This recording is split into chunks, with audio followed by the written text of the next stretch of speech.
Hello, everyone. My name is Alex. I'm an editor here at FORTE, and I'm really glad you could join me for this look at 5 steps for improving your presentation skills. Before we begin, I'd like to remind you that here at FORTE, we have a number of services. But not only that, we have over 30 years of knowledge and experience that you can rely on to help you communicate with the world.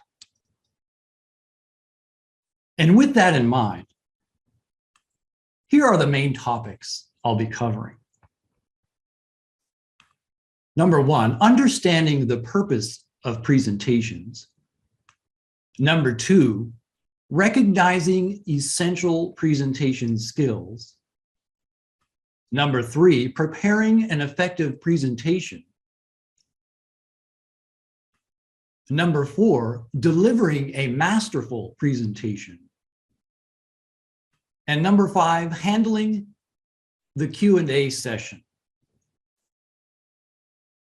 And as you may have noticed, those are our 5 steps for improving your presentation skills: understanding, recognizing, preparing, delivering, and handling. So let's take a closer look at step 1, understanding the purpose of presentations. So what is the purpose of presentations? Well, you want to remember that science is based on communication. You may have some new findings you'd like to present. Perhaps you've made a new discovery or a more effective way to treat patients. So science is based on communication. And published articles and textbooks, they establish the permanent literature, something that you can go to and open and read. But conferences, those presentations allow sharing of current projects and the latest findings. And of course, conferences also allow direct interaction with your peers. And so the key word I'd really like you to remember here when thinking about the purpose of presentations is communication. But as we explore the purpose of presentations, of course, we realize that presentations continue to be given by researchers in the current environment. They're still ongoing, but a lot of conferences now have moved to online venues and are typically called virtual remote events. We're used to having conferences in large convention halls, but a lot of them have moved to online events. But the purpose is still communication. And of course, future conferences may likely be hybrid events that can be attended both in person or online. And that purpose will still be communication. But of course, these hybrid events might mean attending conferences will be easier for everyone. If you can't make it in person, you can still attend online.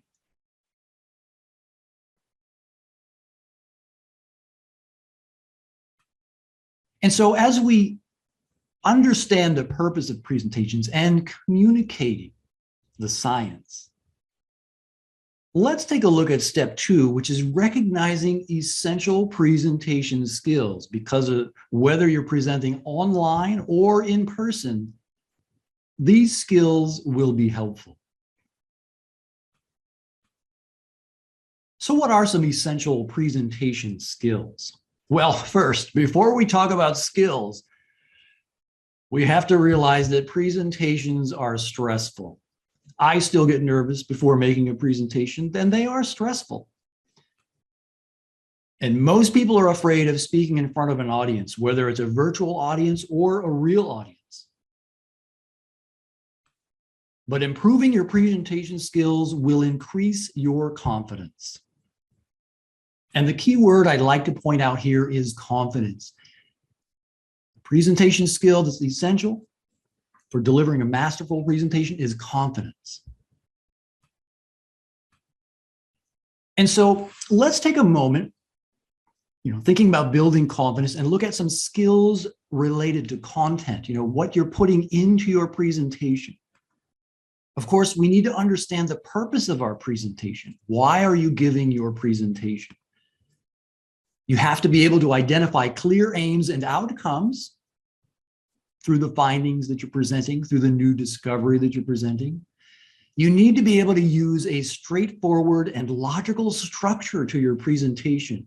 You want the logical flow so that people can follow through to the very end. And of course, you need to ensure the content is relevant and focused to your audience.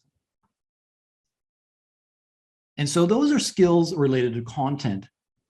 And that's the key word here, content. What's going into your presentation? But what about some skills related to delivery, actually giving your presentation? What are some skills that are essential? Well, of course, you have to know about your subject. You need knowledge in your subject area. Confidence. Confidence is a very important skill when giving a presentation. And naturalness, sounding natural as you give your presentation. And something you may notice is that if you have the knowledge, that's going to give you the confidence. And if you have the confidence, it's going to make you a much more natural presenter. But all of these lead to three very important aspects to delivery. One being organization, right? Not only content, but the delivery of your presentation has to be well organized.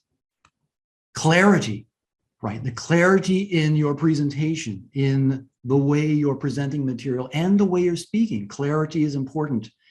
And finally, another skill is authenticity.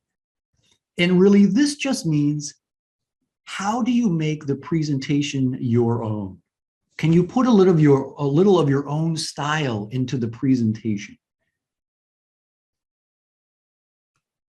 And so the key word here is delivery. How am I giving the presentation, and what are the skills I need? And so we've looked at the purpose of a presentation, some of the skills related to presentations. Let's move on to step 3, preparing an effective presentation. And so here we'll focus on the content and what goes into your presentation. And so when thinking about preparing an effective presentation, really the question you need to ask is, what is an effective presentation? Well, it communicates something to the audience. Remember at the beginning, we talked about science is based on communication, and that's the key word. Your presentation has to communicate something to the audience, but also it needs to keep the attention of the audience, right? You want to make sure that they follow all the way through to the end and learn all they can about what you're communicating to them. And of course, if someone learns something from your presentation has been effective. So here are some essential steps for preparing an effective presentation. Choosing a message for the audience. And so when you think about communicating something to your audience, what's your message? What information are you trying to give them? Is it a new discovery? Perhaps a new way to treat patients? What is your message to the audience? And then, of course, creating slides that clearly communicate that message. And the key word I'd like you to remember here is clearly, right? You want the audience to be able to understand your message. It has to be clear. And remember, we talked about the skills for delivery, and clarity was one of those skills. Choosing your message. And so are there ways that you can effectively choose the message for your presentation? There is. So a big question to ask is, who is in the audience? Is it students? Are there peers, members from your department, or people from a specialized field? Who's in the audience? That will help you choose your message. What do you want them to know? It's a really simple question, but again, are there new findings, new discoveries? You have new data on a hot topic. What do you want the audience to know? And of course, what is your time limit? Very important to know how much time you have to deliver your message. Is it 5 minutes, 10 minutes? Do you have an hour? So knowing your time limit is very important.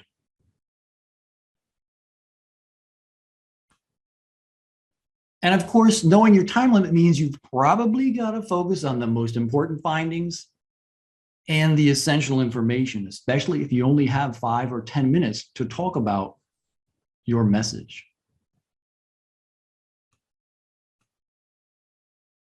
But of course, preparing an effective presentation means that you have to probably create some slides for the audience. How do you make them attractive? How do you attract attention to the information you're presenting?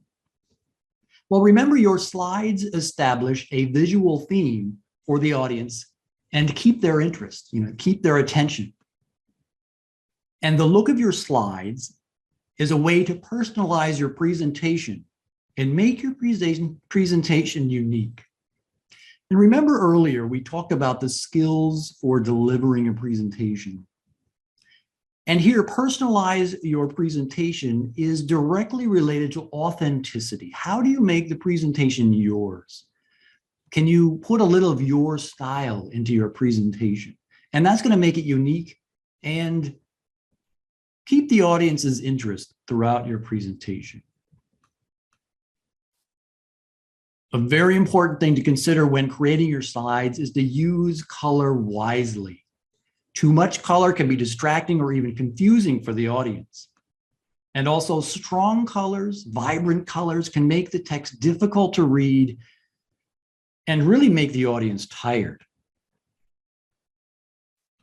And so here's a really good example. I'm preparing an effective presentation. I've made this beautiful slide. Isn't it wonderful? It's a rainbow of colors. But remember, too much color can be distracting or even confusing for the audience. We've got to use color wisely, and multiple colors can clash. So consider using a single color. And you probably noticed the longer you look at this slide, it becomes very, very difficult to see what's the important information. Where am I supposed to focus? There's a lot happening here. And so this is an example of what not to do when creating your slides. Used text sparingly, right? Don't fill your slides full of text. Show short phrases and keywords as you say them, and use transitions between topics or from slide to slide to mark changes in what you're saying and what your message is to the audience. And of course, most importantly, avoid distracting animations. It may be really fun to see text dancing around or twirling, but it can be very distracting, and it's not going to make your message very clear. Unless, of course, your message is to avoid distracting animations. And again, using text sparingly, let's look at a few examples. And I'd like you to think about which slide is better. And so here's slide 1. Great, it's got some swirling dynamic text. It's really exciting, isn't it? But now you only have about 10 seconds to find the most important information. Is it possible to read through all of this? Probably not. And so let's compare that to slide 2. What to think about when preparing slides? That's easy enough to remember. Slides are for support. Slides should be easy to read, use an easy to read font and clear graphics. They should include key terms and try to avoid full sentences. And so slide 2 has the same information, but in very short phrases and easy to read examples. But your slides are not always text, are they? No. Sometimes you need graphs, figures, or plots to show your data. And so let's look at 2 more examples. And again, I'd like you to think about which one would be better for a presentation. And here's the first graph. Hey, that looks nice. You have a title, you have some data being presented in colors so we can tell the difference. We've got numbers. We have a key so we can tell which color is which, the students or professors. That's a nice graph, isn't it? Well, let's take a look at graph number 2. Hey, isn't this much clearer? You've got a nice title that is a little more descriptive. The data is much more visible. We've got a line connecting the points. The key is much bigger. It fills the slide much more visible, easier to read, and that's going to allow us to communicate the data to our audience much more clearly. And so we talk about creating effective slides. Let's move on to step 4, where we actually deliver the presentation. We're going to look at delivering a masterful presentation, and as you probably guessed, this part is totally about delivery. How do you give that presentation? Well, as you probably know, the most intimidating type of presentation is an oral presentation. Whether you're in front of an audience or in front of a camera, I've got to talk. I've got to talk in front of this audience.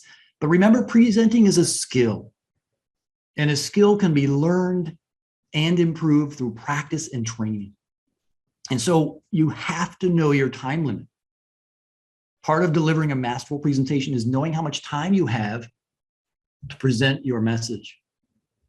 And so the time limit will restrict your content and how much you can include in your presentation. Be sure to confirm if the question and answer session is included in that time limit.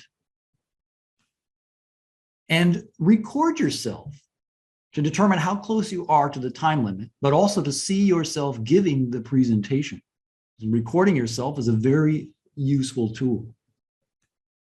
Of course, you want to look confident and professional, in person, or whether it's an online presentation where you might be on video, make eye contact. When presenting in front of an audience, don't just read your script, keep your eyes up. Move your head slightly to look around the room while you speak. Or in the case of a video presentation, look at the camera. That's where your audience is. Give the impression you are looking at members of the audience, and that's going to engage them into your presentation. And a key point here, since we move to a lot of online or virtual events, is to look at the camera. A lot of times we look at our screen or we look at our script, but our audience is out there behind the camera. So remember to look there.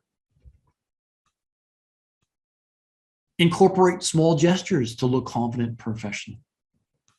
Using our hands is a natural part of communication, so incorporate them into your presentation. Small gestures can help clarify the message.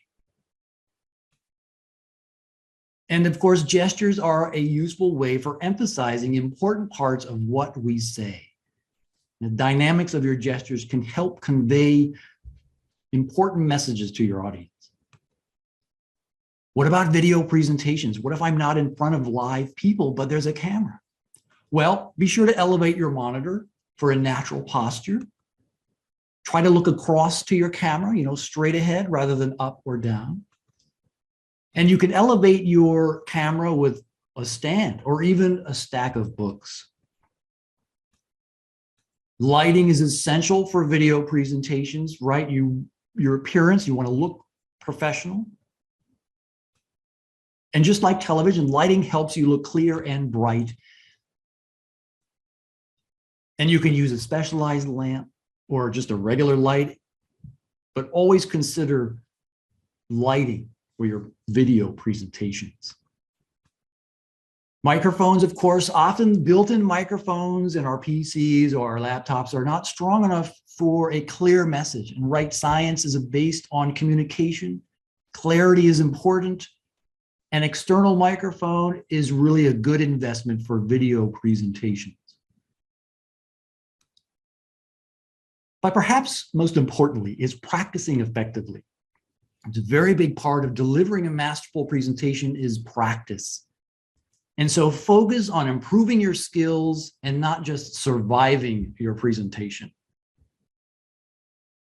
But how can we practice effectively? Are there some things that we can do? Yes, there is. The first thing to remember is that presenting is a skill, right?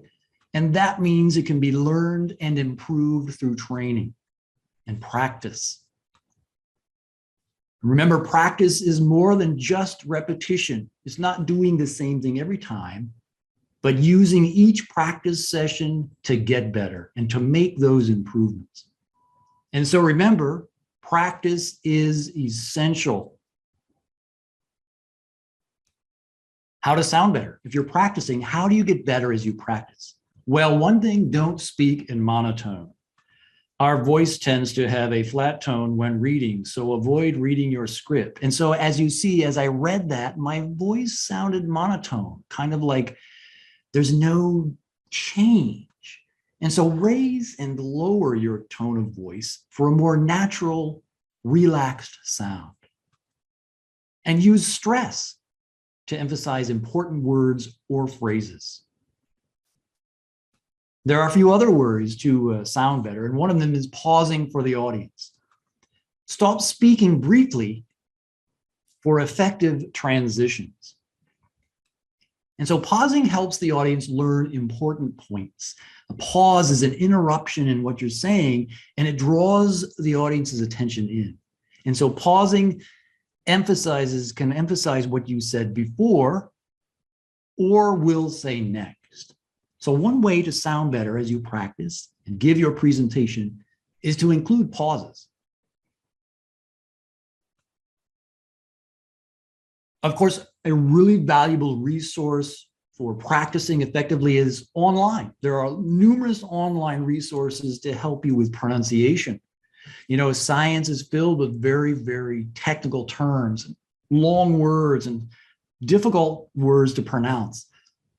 Online resources is a great place to learn pronunciations, and it's a really good combination of both visual and auditory information to help you practice pronunciation.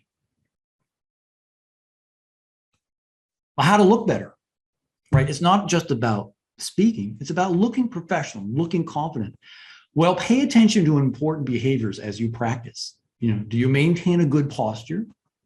Do you look around at the audience if they're live in front of you? Do you keep your focus on the camera if it's a video presentation?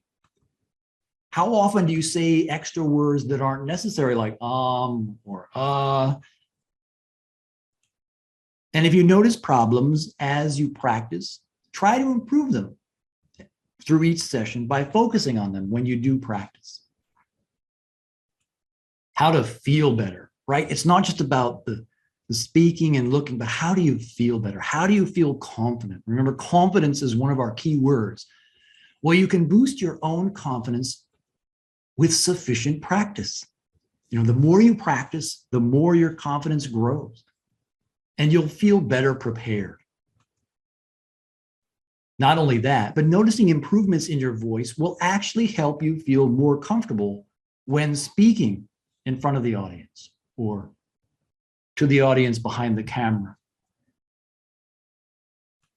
And of course, if you look confident in your recordings, as you record yourself practicing, if you looked confident, you know the audience will also think you look confident. So quickly, I'd like to give you a brief summary on content and delivery by giving you a checklist. So is your content clear? Do you have a clear purpose? Does it have a logical structure? And is it relevant or focused? And is your delivery, are you delivering a clear message? Have you created effective slides? And of course, do you have a professional appearance? So this is a really easy checklist for content and delivery when thinking about your next presentation. And that brings me to the last step, step 5, handling the Q&A session, which could be perhaps for some the most difficult part of a presentation. And so what I've done here is I've focused on 3 very important situations that you may encounter when asked the question. One is you don't understand the question. One is you couldn't hear the question. And the last situation is you don't know the answer. It can happen, you know, Q&A sessions, one of these situations might occur.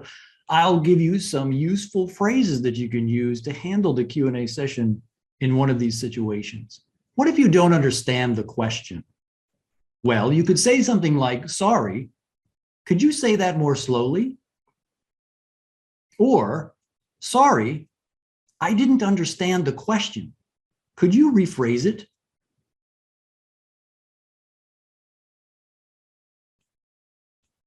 But what if you couldn't hear the question? Sometimes happen. Perhaps the audience member didn't use the microphone. It just wasn't clear and you really couldn't hear it very well. Something you could say is, sorry, I didn't catch that. Could you repeat the question, please? Or, sorry, could you say that again, please?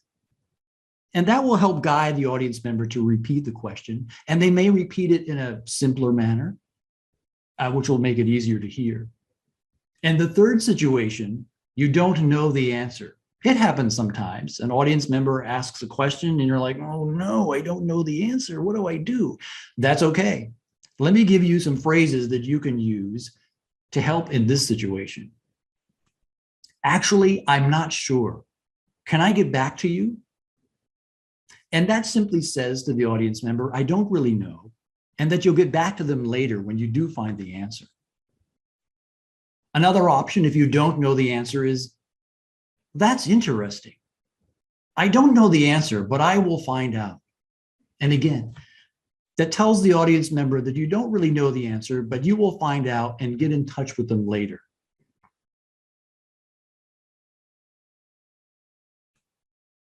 And so as I finish looking at the 5 steps for improving your presentation skills, I'd like you to remember that one of those skills is to understand the purpose of presentations. Another of the 5 skills is being able to recognize essential presentation skills and what those are. The third step is to prepare an effective presentation. Remember, use color wisely. Don't use a lot of text. Avoid those distracting animations. 4, work on how to deliver a masterful presentation. Practice effectively. Work on your appearance and your comfort and pronunciations. And of course, 5, be able to handle the Q&A session, especially situations in which maybe you don't understand the question or you didn't hear the question. And use those simple phrases that I've given you in those situations. And so I'd like to thank you for your attention. That concludes my look at the 5 steps for improving your presentation skills.